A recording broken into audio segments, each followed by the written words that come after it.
1-0.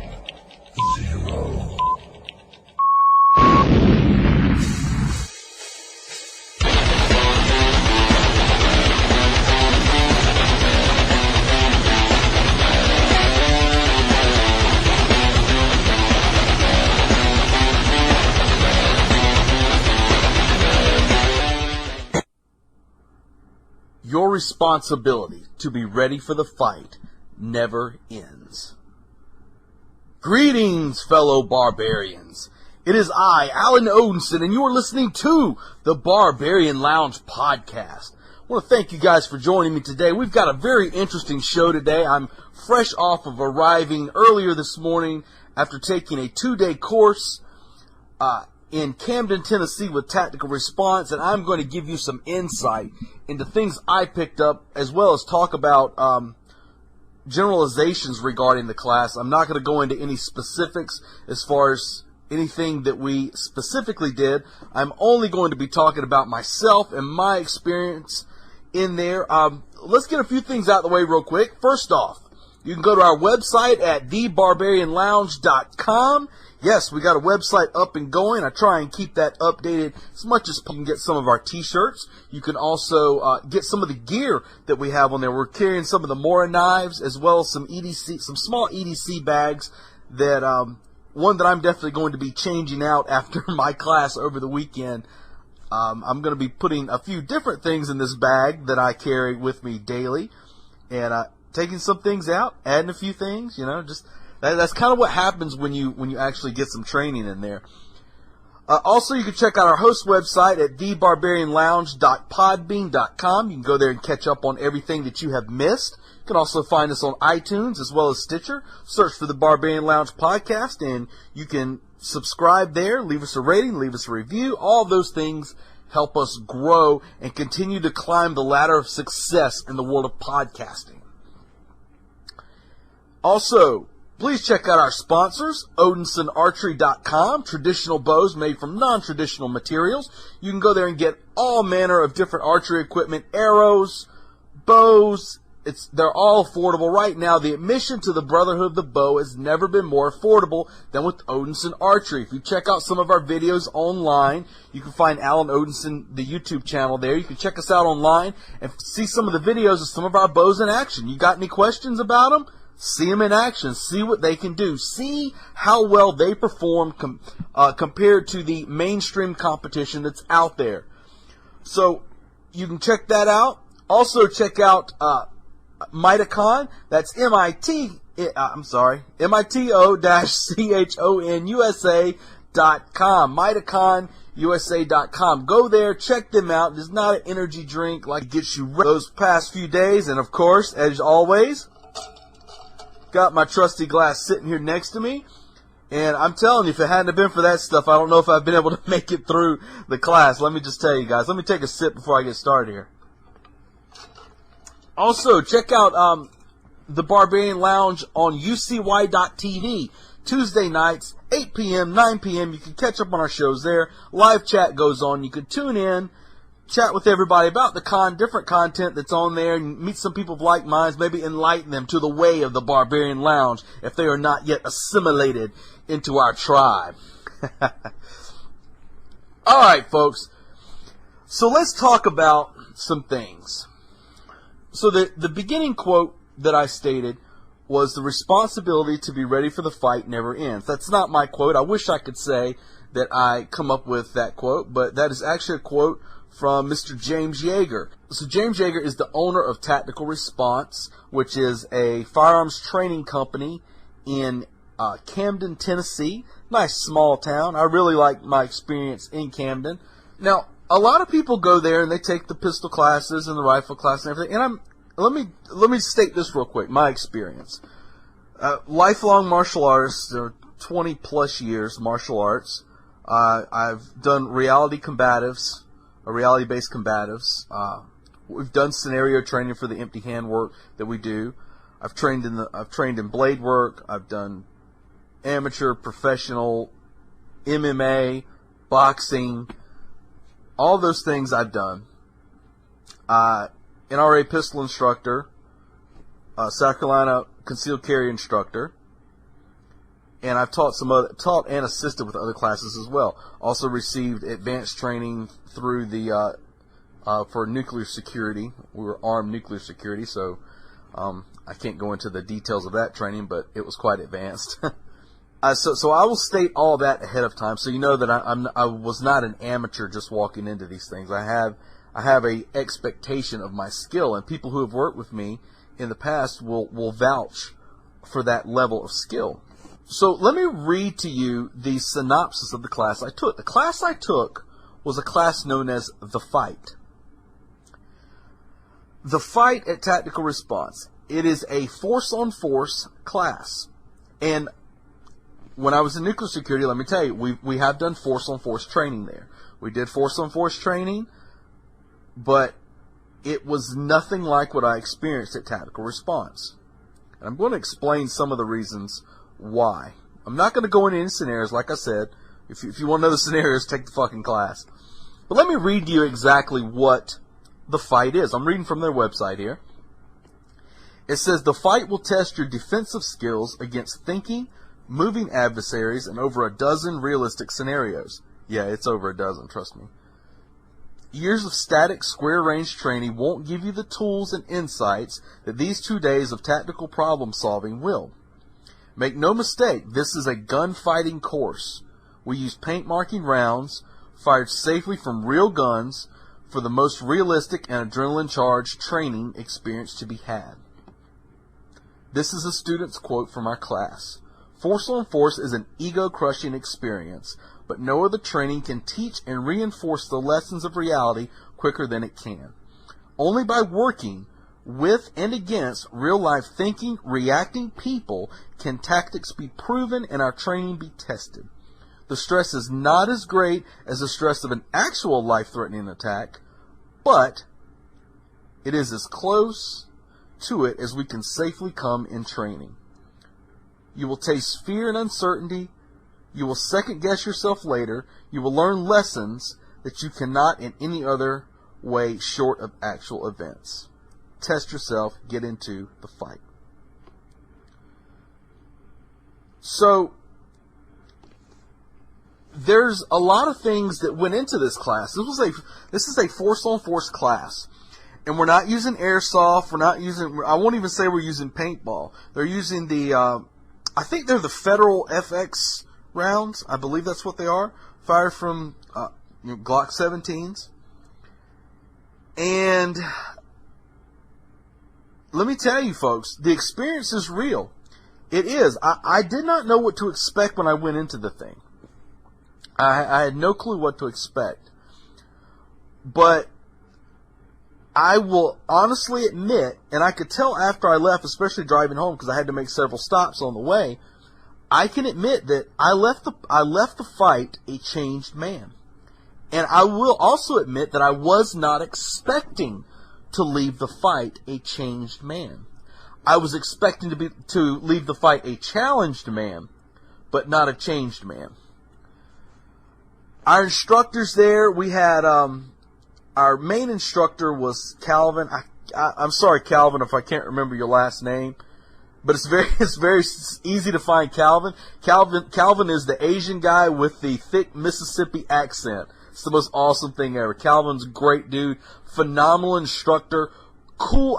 If I had to give Calvin a nickname, it would be Cool Hand Luke, man. He's just as fucking cool and calm as he can be. Good sense of humor. And my hat's off to you, Calvin. Great job. He kind of played God in the scenarios. I really enjoyed Calvin's instruction. It was straightforward, no nonsense, but he still had a great sense of humor. We had several different role players. Mr. Don Numbers, awesome dude. I like Don a lot. Also, Jordan Winkler, awesome dude as well. Very, very good realistic role play from these guys. I mean, it was absolutely phenomenal, the work they did, and my hat's off to you guys. Although I won't take my hat off too far to Jordan because he will shoot you in the head. That's an inside joke. Anybody in the class will know what I'm talking about. But, you know, so these guys were, also we had Kayla, which Kayla is James's daughter, and give Kayla a shout out because some of the best information I got kind of off the clock, I guess you can say, was Kayla would come down to the team room and just kind of hang out and talk with us about stuff. And Kayla, if you see her, when you see Kayla, she doesn't seem like this dangerous person. She's always got a smile on her face. She's very polite. She doesn't carry herself with an air of danger. But she's a bad lady. Let me tell you, Kayla's a bad lady. She's very knowledgeable, and when she speaks, you should listen. Very down to earth, humble, which that's the case with everybody I met. No one's walked around with their chest bowed out, acting like they were the baddest thing on the planet. But shout out to you, Kayla. Thank you very much. Some of the things that you mentioned just in casual talk were things that I needed to know that I did not know, that other people who have taken some of the classes like Fighting Pistol, they already knew these things. So those things help me in the future. So if you're listening to this, Kayla, thank you very much for your help. I appreciate it. And find me on Facebook. And sorry for shooting you. So the instructors were great. Like I said, James Yeager was really great. He come out and great customer service at Tactical Response. Miss Marilyn, she's a very nice lady. If you needed anything, man, I'm telling you, you could go up to anybody there at any time and ask them. And if they did not know, they would find somebody to help you. Which them not knowing was you weren't going to find that. Even Miss Marilyn, I was surprised. You see Marilyn, you don't think that she kind of handles the administrative stuff around there. You see Marilyn, you definitely would not think she's somebody who's went through the fight, but she was discussing with me her experience with the fight, and I was just like, holy shit, I can't believe Marilyn went through that, because it's a very stressful thing. I'll just say that. So, like I said, with the course overview, you have these scenarios, and they're real-life scenarios. The great thing about it is this is completely an indoor class. Well, at the Camden site, it's an indoor class in their shoot house. And they set up these scenarios, and what's really cool about the scenarios is because it's live and you're moving around and everything, your lighting will change. The light, it's very bright in some areas, it's very dark in some areas. Sometimes the bad guys will even cut the lights out on you. So it's very, very realistic. I found that the reality level of it, and the reason I can say I found the I can't even talk, guys. The reality level of it, the reason I found it so amazing was the fact that I could test my adrenaline levels before, during, and after. So, I kind of compared it while waiting. While waiting, you had a little bit of, a lot of people said they were, it was adrenaline and their heart was racing and everything. Being from a competitive background where I've done grappling tournaments, boxing, MMA, on an amateur and pro level, doing these things, I understand those reactions. So when I feel them, I know to myself that it's not me being afraid, it's not me being nervous, it wasn't that, it was my body preparing itself. That meant I was ready. So I wasn't too concerned about before. The during, things would pick up very, very quickly.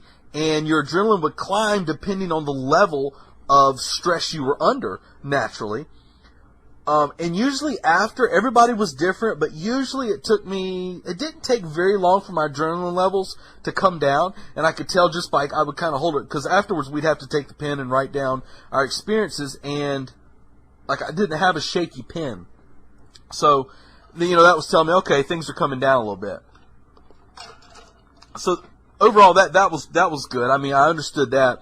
I was very pleased with my ability to recall information, even in a chaos scenarios. I guess that may be from the years of doing security, but it was easy for me to develop an outline of what happened. I could tell I knew what they were wearing. Even, if everything went to hell, I had the ability to tell what they were wearing, what kind of weapon they had. At one point, I even said, they're like, did you see the knife? And I was like, yeah, they had a knife. It was the Cold Steel Tonto trainer, and that was in low light. So I was able to pick these things out, partly because I have one, but so I could tell these things. I could see little things like, oh, that guy walked up and had a magazine hanging out of his pocket. And it was like, oh, well, that wasn't really supposed to happen. It kind of just, showed itself. So little things like that were giving me cues. I did find that my experience in security was a big help in identifying threats in some of the scenarios as well. My former ability in security work whether it be armed security, unarmed security, or even working like doors, became very useful, extremely useful in a lot of these situations, which I will discuss that a little bit later. But just really good scenarios, and let me say this: all of the guns that they used, or that I used at least, that were there. I don't know if all the guns had it. I assume they did, because I did not see one it was never rotated out and the option was never given. All the guns had the XS Big Dot sights on them. Those are the sights that I carry on, that I have on my gun, so it was perfect. Plus, I have a Glock 19, so it's just everything fit perfectly as far as the way to handle the gun. But I was very pleased to see that, and the XS Big Dot sights lived up to their moniker, I guess you can say. People refer to XS Big Dot sights as the gunfighting sights. They said they're not target shooting sights, they're gunfighting sights. And that's absolutely true. I challenge anybody in any of the scenarios we were in to be able to line up your fucking sights and get your shots off. And people may say, which I'll talk about that a little bit later as well. You know what? No, fuck it. I'll talk about it now. A lot of people will say, I hear this all the time, they'll say, in a gunfight, you're not going to see your sights. You're not going to see them. So don't even worry about it. You're not going to see. If you do not see your sights in a gunfight, you are doing it wrong. Plain and simple. There were a couple instances where I started, stressful situation, and I fired a couple rounds and realized that I was looking at my target and not at my front sight. And even at relatively close ranges, even though I've had training, yes, folks, I've had training at these extreme close ranges, there were still issues with shot placement, because the role players are intelligent enough and they've done enough to know how to react to different situations. So if you got them in two to the chest, one to the head, they went down and stayed down. If you got them in the arm, leg, they kept moving a little bit. Got them in the back, kind of depends on where it was at. So, and sometimes they just kept fighting anyway, because none of those things are guarantees. So, all of the role players reacted correctly, and that was a big issue that we have with a lot of issues, including myself, to start with. It was something I realized. I was like, fuck, man, I was not looking at my sights, and that's wrong. And as the immortal Don Numbers said, I like Don a lot, he said, it's from drawing, trigger lines, sight alignment, trigger press, it does not take that much longer to make a good shot. And I absolutely 100% agree, because as I progressed through the scenarios, once I made a mental note, and there's a lot of things to be thinking about, and this is where just that training of no matter what, going to those sites, doing everything exactly as you're supposed to, you have to go to those sites. It becomes so important, especially when you talk about sorry guys, especially when you talk about a self-defense situation. In a self-defense situation, granted, we're in a shoot house, but all those missed shots that you're not making when you're not looking at your sights, guess where they're going? You can't call them back. You can't tell them to hit non-lethally. They're going to hit something. Hopefully it's a brick wall, but it may just be another person who's standing in the background. Bullets go through things. People, doors, walls, cars, all these things. Bullets will go through them. And every single bullet you fire has a lawyer attached to it. So you have to be mindful of where your shots are going. You can't turn it into fucking Boondock Saints in there and start spraying the room. And I will admit, in one of the scenarios, which I'll talk about a little bit later, I managed to end up with two guns. And I had a dude down a hallway, and he was running, and let me tell you something. I emptied one gun at him. The guns they're not fully loaded, because you will run that gun until the thread is gone, no matter how many rounds is in it. But I run that gun till it run dry, and drew my gun, the other one I had, and run it on him as well.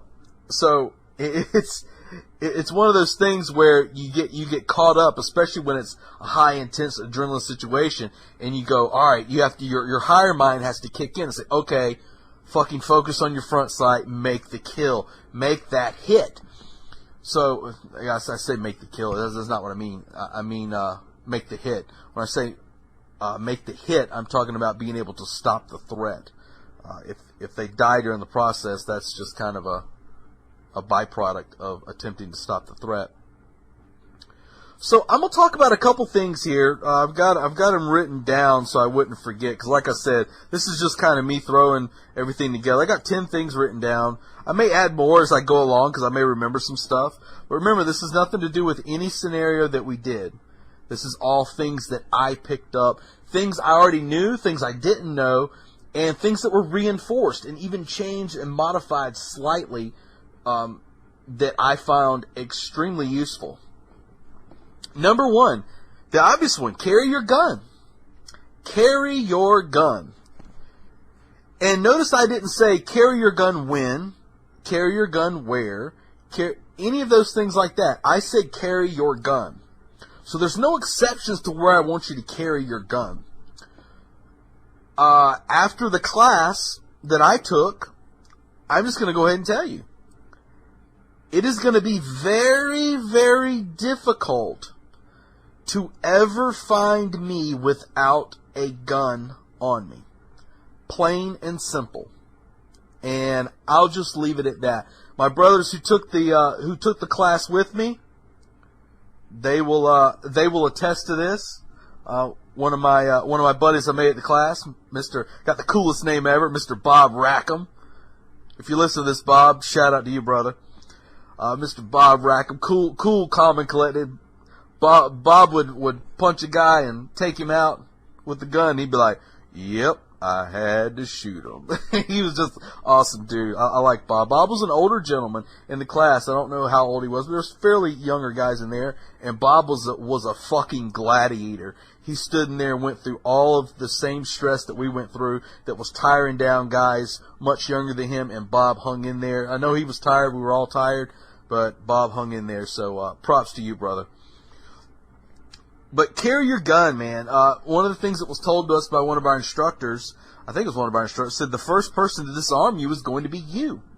You know, you pull your gun off and you leave it somewhere, well, guess what? I can tell you that'll end up bad for you if the shit hits the fan. And the problem with shit hitting the fan, nobody wants shit to hit the fan, because what happens when shit hits the fan? It flies all over the room. And nobody wants that. Nobody wants to clean that mess up. Well, that's what happens when the bad guys show up and shit hits the fan. When it happens, it's going to be bad. You're not going to know when. You're not going to know how or who or what's going to happen. But when it happens, the fight's not waiting for. It's not going to wait for when it's a good time for you to fight. It's going to show up and get you then. I heard somebody say, think about your old westerns and stuff like that. You know, when did they always get the guy? When he was in the shitter, screwing a hooker, you know, that was always when the guy wasn't disarmed, or when he was disarmed. Excuse me, when he didn't have a gun on him. There's a massive difference between being allowed to carry and being able to carry. There are many places you're not allowed to carry. Yeah, I mean, you see the signs on the door and everything, but are you able to carry there? Before there were concealed carry permits, I remember my dad used to carry a gun with him on his person all the time. And he didn't have a permit. Wasn't no signs up. You just weren't allowed to carry concealed handguns. But somehow he was able to do that. Huh. Allowed and able. There's a difference. Number 2. Get off the X. Now, I know you hear get off the X and everybody jumps into this cliche mode. They're like, oh yeah, get off the X. Oh yeah. I know everybody who does anything about guns knows the term get off the X. I knew the term. I've said the term to people. When the shit hits the fan, get off the X has a whole new meaning. You have to understand that the X, which for those of you who don't know, when I say get off the X is where you're at when the bad shit happens. So you have to understand the X has many different variables to it. or this was my experience at least, the X has many different variables. The X is constantly moving. Because if I'm at point A and I engage a bad guy and I get off the X and move to point B, I'm now off the X. If I engage the bad guy again, or wherever I stop at, that becomes the new X. So the X can be moving all around you. If you're in a confined space, let me tell you this from experience, the X is very fucking big. It's a big, gigantic X. And if you decide to stay there in a gunfight, you get off some good shots, and you're like, yeah! And then you're like, I'm going to get the bad guy, and you're just kind of hanging there shooting, you're going to get shot, unless you manage to get that lucky shot in. And granted, naturally, it's not always the case. Nothing is always. Nothing ever falls into always. So, but when it comes time to get off the X, you have to make the notion to move. And you have to be able to operate your gun. You have to be able to shoot. You need to be able to load, reload, single hand, all while you're moving. You should constantly be moving in the gunfight. So when I see some of these guys, some of the training methods, and a lot of this comes from the flat range, or the square range if you want to call it that, where you basically you're only allowed to fight like in front of you in a box, and you're shooting at your target and everything like that.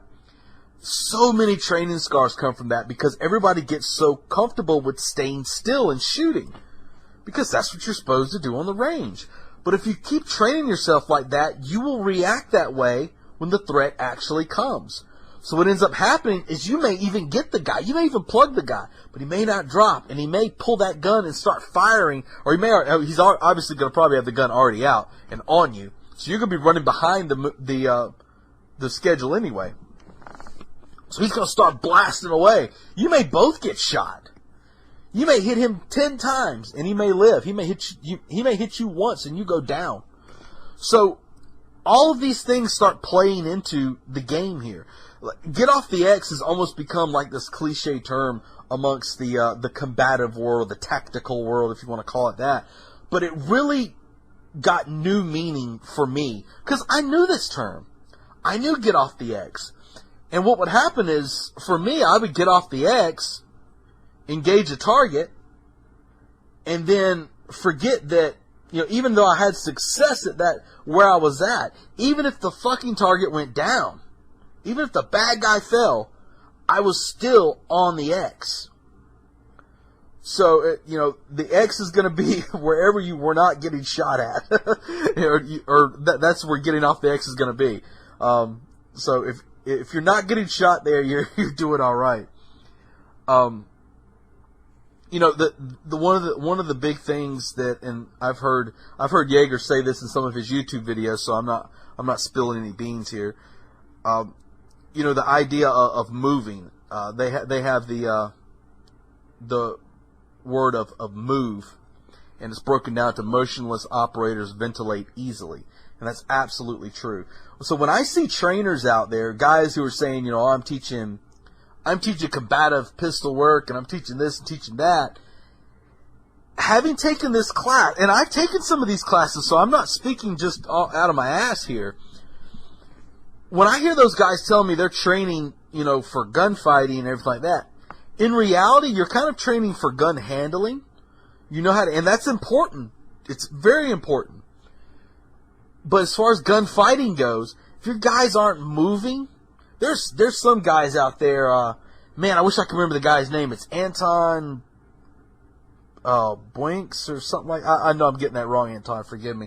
I'm with him on YouTube. I want to say he's across the pond somewhere over there. He might be in like a South Africa type area or something like that. But he does a lot of little shooting videos.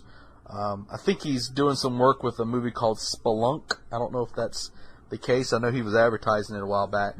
But you watch this guy move and shoot, that's gunfighting. What he's doing is gunfighting. You guys that are, taking a step to the left and pulling your pistol and shooting, you're not doing shit. You move the X like a foot, maybe. And trust me, the bad guy can track you much quicker.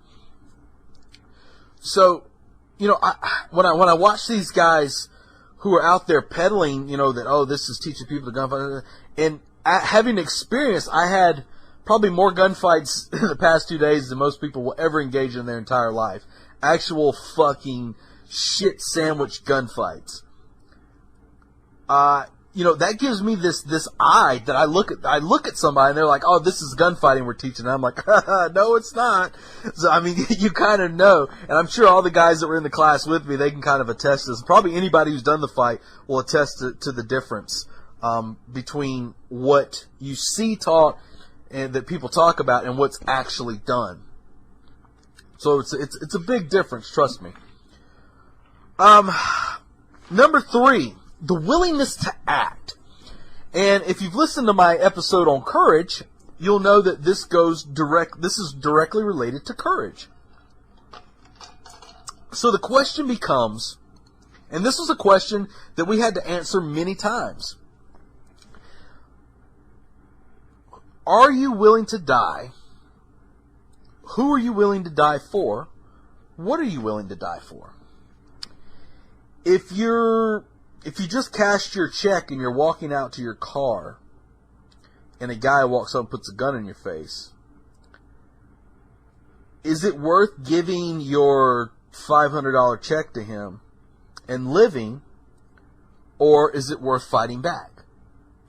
Now, everyone's going to have a different answer. I know you macho chest thumping guys are like, oh, ain't nobody taking shit from me. Okay, whatever. That's fine. I hope you've got the ability to do something about it. But, or is it going to be better for you to give him your shit and hope he doesn't shoot you? And hope's not a very good plan.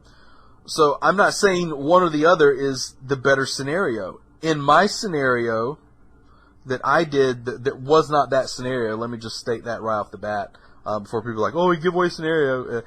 No, we did not have, or I did not have that scenario. When they have a ton of scenarios, let me just tell you this, they have a ton of scenarios, and that was not one of mine. So, but I was met with instances similar to that, and for me personally, I chose to fight. And how did it end? It was. I'm trying to think. Like, we had so many scenarios. I remember in my scenario, I had to deal with multiple threats, and I managed in the threat to actually disarm. Yes, disarms do work, friends. I managed to disarm one threat. I actually set him up to be disarmed. I don't know if they realized that, but I the whole thing was very cognitively done. I knew exactly what I was doing. I disarmed his gun, used him as a human shield to shot the other guy.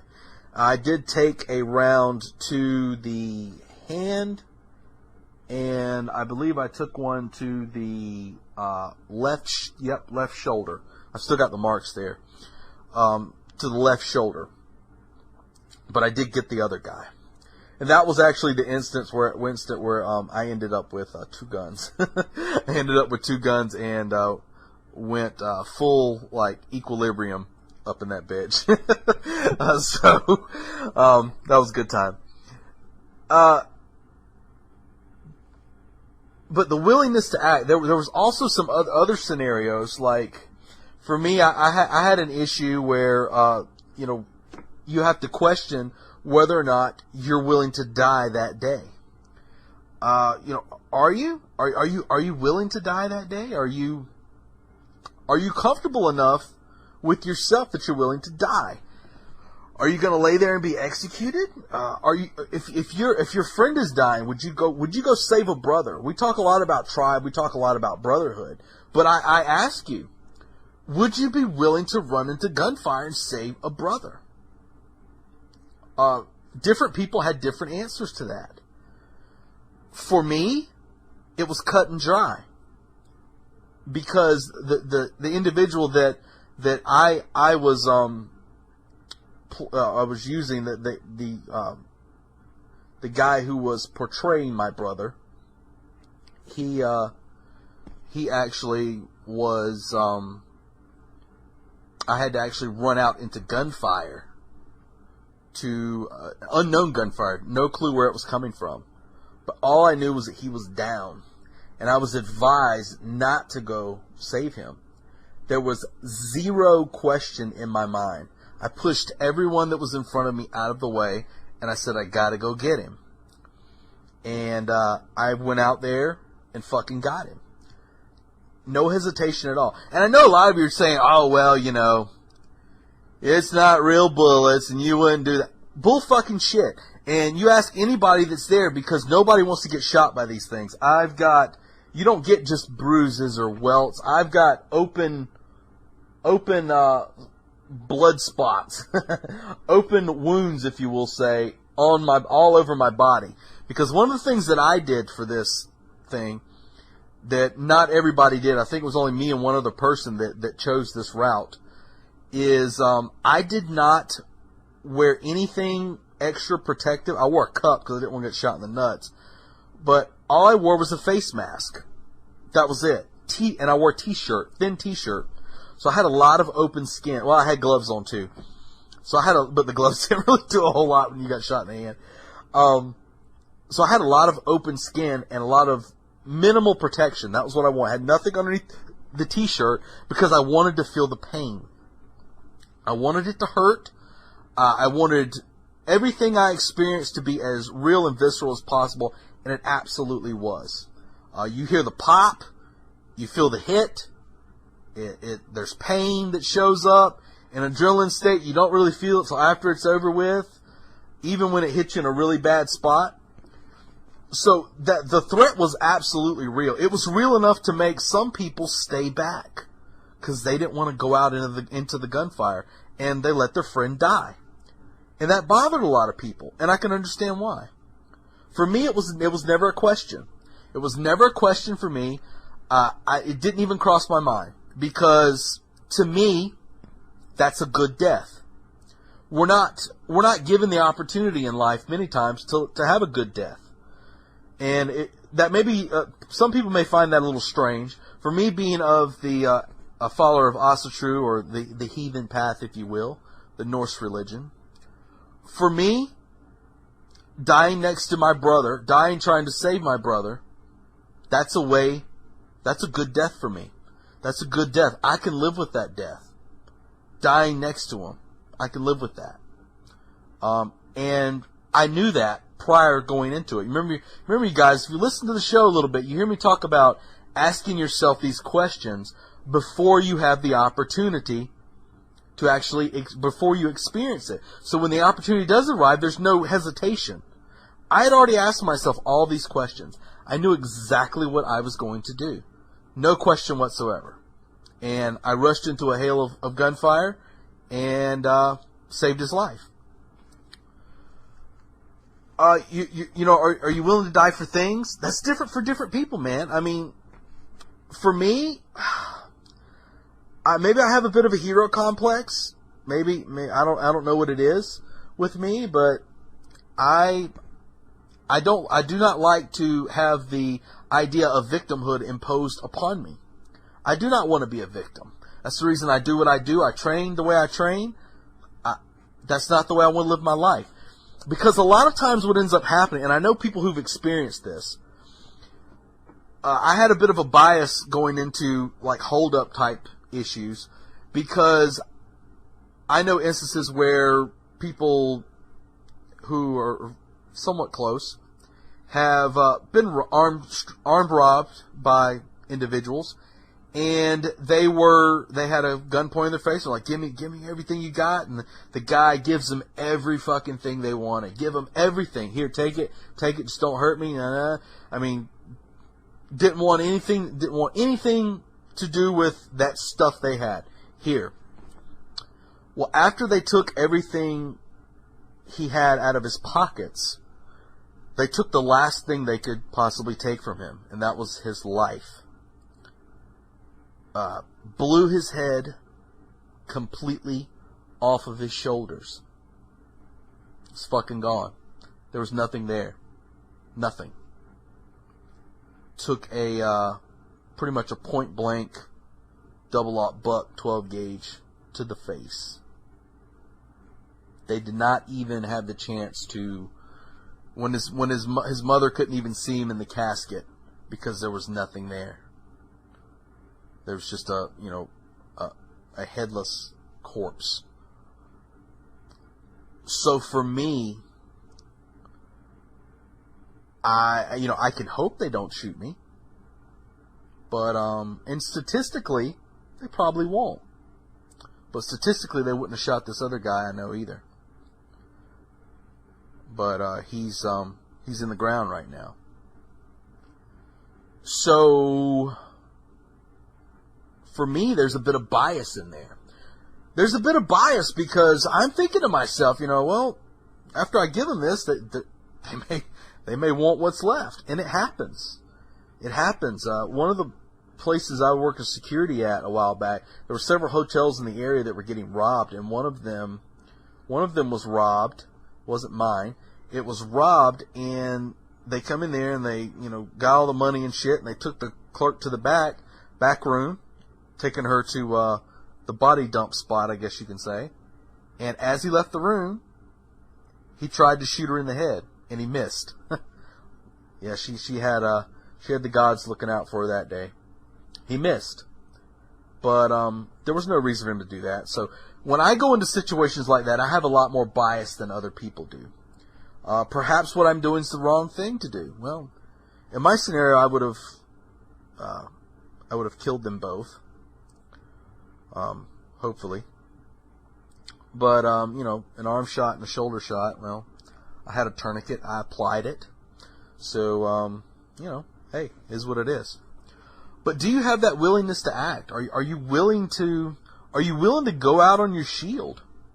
Are you? I mean, that's a question you need to ask yourself right now if you don't have an answer for it.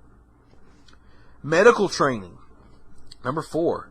Let me tell you this about medical training. You need to get it, and you need to carry it. There's plenty of pocket kits that you can carry. You can put them in your cargo pant pocket. They're nice and small. Tactical Response has a ventilated operator kit that is fantastic. Not very expensive. Trust me, it's worth your life. If you get in a gunfight, there's a good chance you're going to get shot. You may end it. Hey, who knows? But hey, if we're all lucky, it could happen. But I saw it happen. I had it happen with me where I didn't get shot, but there were instances where I did get shot. They got shot and I got shot. Or in another instance, I actually got cut with a blade. And that's funny because you know what? I'll talk about that a little bit later. I don't want to get into the blade stuff right off the bat. But I would just say that you're going to get shot. And even if you do not get shot, what if your friend is shot? What if somebody else is shot? An innocent victim or innocent bystander. What if they're shot? Can you apply medical and save their life? Do you have those necessary skills? It may happen. You may be sitting with your wife and she may get shot. And do you have medical gear on you? There were several people who were in our class who had medical training, who had just went through medical training. But they lost some people because they did not have the gear on them. They knew how to do it. They didn't have the gear on them. And a lot of people will carry a tourniquet and say, well, I'm covered. I got a tourniquet. Well, what about sucking chest wounds? Which is a definite possibility. What about tension pneumothorax? What about those? If you don't know what that is, probably going to need to get medical training. Tactical Response has a great medical training class that's highly recommended. I have not taken it, but that will probably be the next class I take. After Action Medical, I believe, is the name of it, and it was highly recommended by the people in the class, and from what I experienced the past few days, I think it is highly recommended for everyone. So if you carry a gun, you need to carry medical as well. Number 5, disarms can work. Holy shit, yes, disarms can work. Now, we had a different disarm protocol in this class. However, I made it a point that whenever I did pull a disarm, that I move myself into the exact position to where the disarm happens. So, I carried out the disarm in the same manner as I would normally carry it out.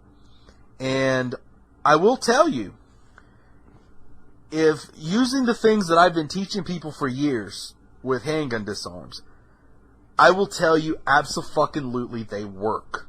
They will work, and this is under threat of immense pain if I fuck them up. Let me just tell you. The trick to disarms really is in your dialogue and your posture. It is. It's absolutely the case. The thing with bad guys is bad guys they're not going to come up with the gun, in their holster or whatever. They're going to be ahead of the curve. They know what they're going to do. They know what they're doing before. They know what they're going to do during, and they probably have a general idea of what they're going to do after. You don't know shit's happening until it's happening. So you go from zero to crazy very fast. So a lot of times, if you're in contact range, very close range, the ability to just move and try and draw your handgun, especially when you're in a confined space. This was something I ran into a lot, was being in a very confined space. There wasn't a lot of opportunity to move around.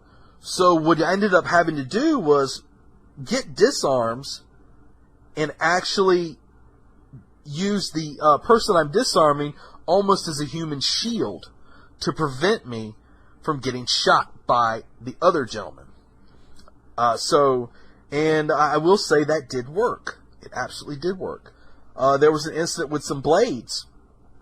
And, and magically out of nowhere, the blade appears. It's like, boom, there's the blade. It's like, oh, here, let me get you. And then, pop, here comes the blade. Immediately, disarm occurred. Then another blade popped out, and immediately disarm occurred. And, there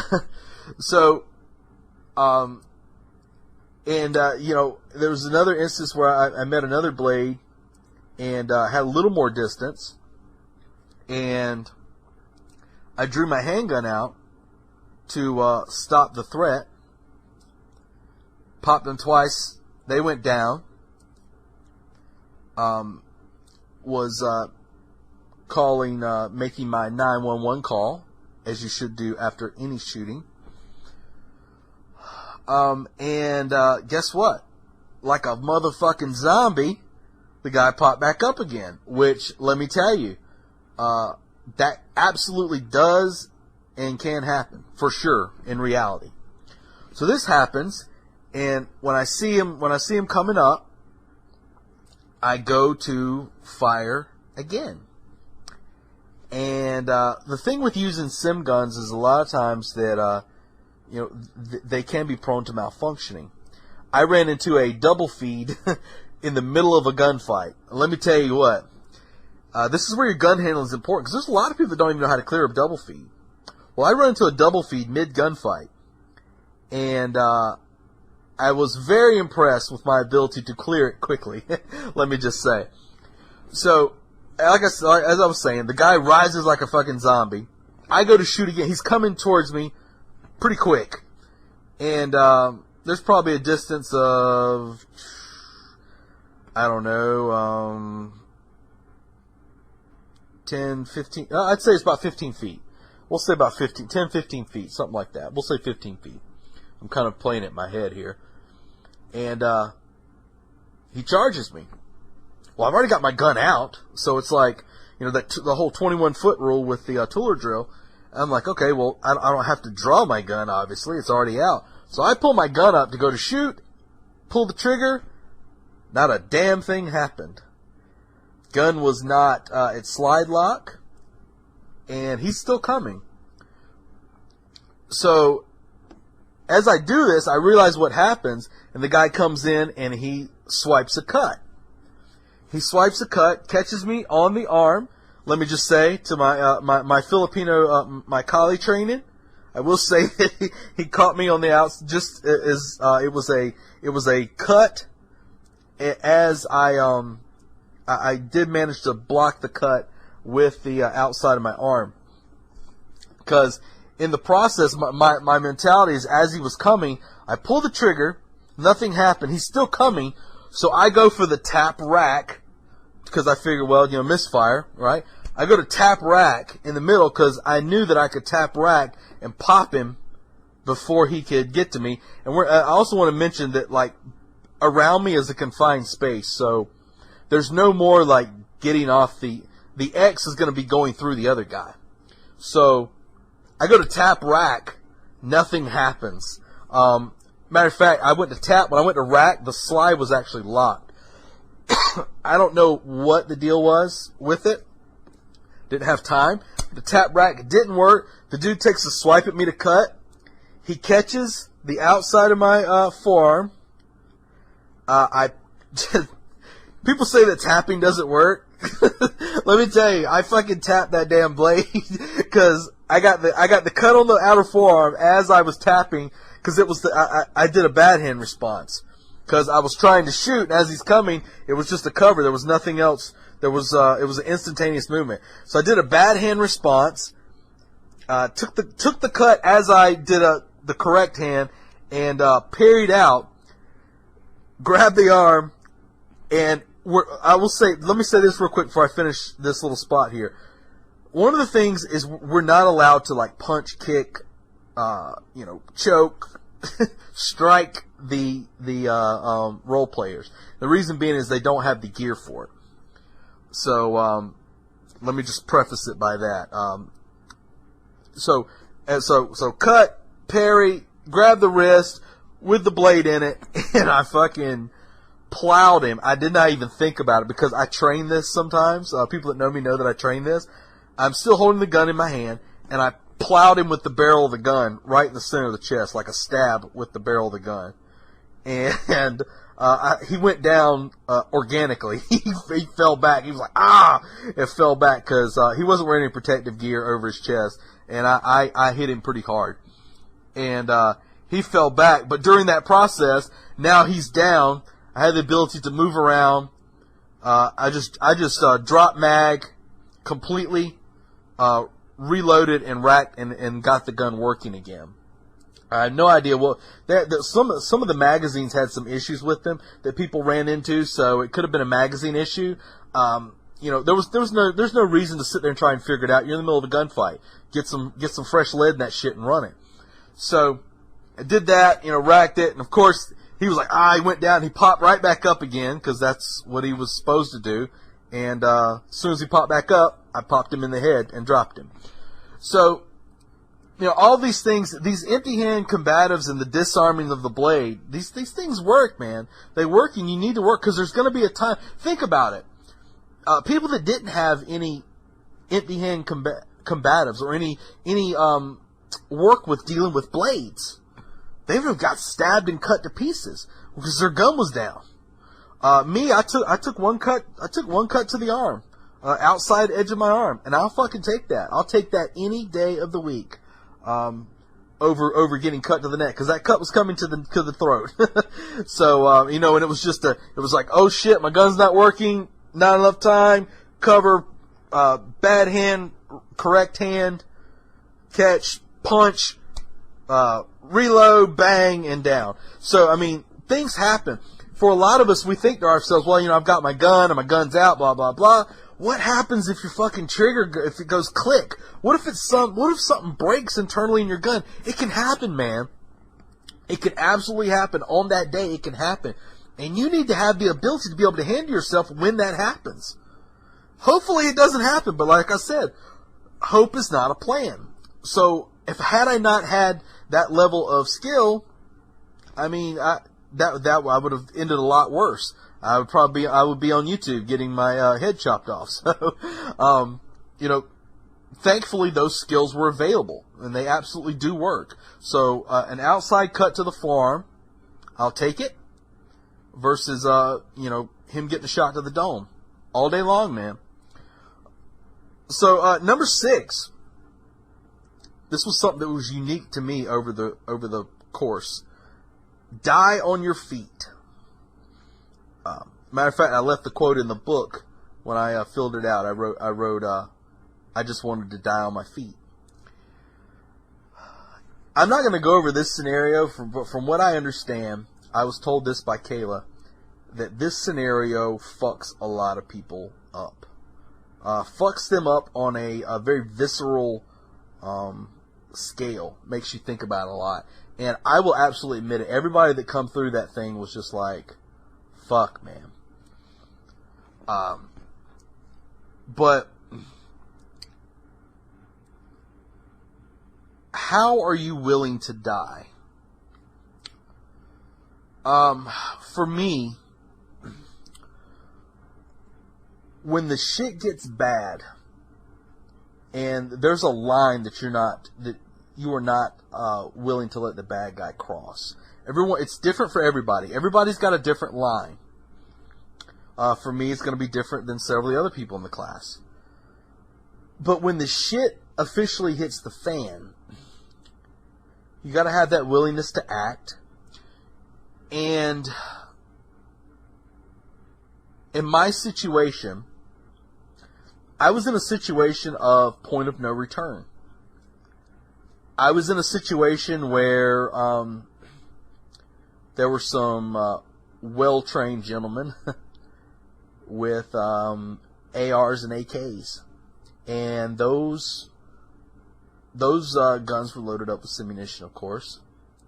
Needless to say, those fly a good bit faster than the 9mm ones. At least they felt like they did. And we were in a gigantic shit sandwich, a gigantic one. And it got to the point where people started. These guys controlled the room. People started to be executed, and they were going around. And guess who was going to be on the menu? Yes, yours truly. Your very own Alan Odinson was on the menu to be executed. There were different people in the class. I'm going to take a sip here. MitoconUSA.com. There were people in the class who died belly down on the floor, shot in the back of the head. There were people that were dying that way. Because they were like, I don't know what to do. I don't have my gun. I'm down on the ground. I mean, what am I going to do here? I can't do anything. I've heard Master Chim say, shout out to my boy Master Chim, Justin Garcia, Pressure Project. I've heard him say that you always have a choice. And for me, it kind of seemed like, well, if you've got guys with rifles in your face, you don't have a choice. But after this experience, I did have a choice. I could have chose to lay down on the ground and be shot in the back of the head for everyone to see on the video. And say, damn, he died just like everybody else, just fucking shot dead. Or, my other choice was to die on my feet, fighting. And that's what I did. And I jumped up and fucking charged the dude. And, it was a death run. It's absolutely a death run, because I will tell you, they shot me to shit. Everybody that was armed in that scenario with long guns shot me from like the 5 to 6 foot range. I mean, it was close. I got them going all up my back. Just boo. That was all I heard when I charged them. All I heard was pop, pop, pop, pop, pop, pop, pop, pop, pop. That was my move. And they were like, man, that was that was some crazy shit. That was a good go for it. And my thought was, well, if I get up quick enough, and they're either going to kill me or I'm going to get this gun from this guy and kill them. And that's the difference in questions I've answered. With me, I would prefer not to die a coward belly down. All right, fellas, pack your shit up, because now, fellow barbarians, the lounge is closed.